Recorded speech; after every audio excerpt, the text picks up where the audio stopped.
ఆయితుల్లా అలీ ఖైమాని మరణించినట్టు తెలుస్తుంది.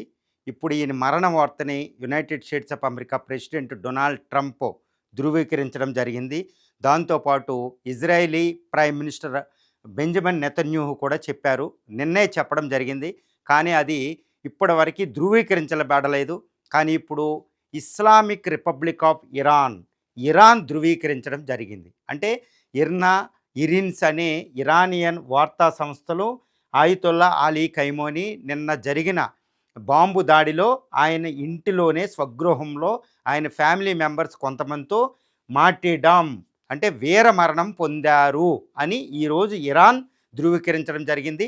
ఈయన మరణాన్ని పురస్కరించుకుని 40 రోజుల పాటు సంతాప దినాలుగా కూడా ఇరాన్ వ్యాప్తంగా ప్రకటించడం జరిగింది. ఈవెన్ ఇస్లామిక్ రిపబ్లిక్ వేరే కంట్రీలో ఉన్న Muslims population across the Islamic వరల్డ్లో ఆయన్ని ఒక దేవుడిగా ఆరాధించడం అనేది ఇక్కడ మనం చూస్తూ ఉన్నాం.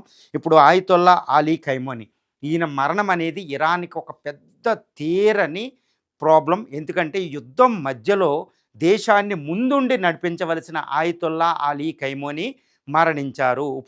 ఇప్పుడు అమెరికాకి ఇజ్రాయెల్ విన్నా అంటే కాదు అని దృఢంగా మనం చెప్పగలుగుతాం. ఎందుకంటే ఈయన ఆల్రెడీ నేను మరణం పొందుతాను, వీర మరణం పొందవచ్చు, నన్ను చంపేస్తారు, నన్నే టార్గెట్ చేశాడు ఇరాన్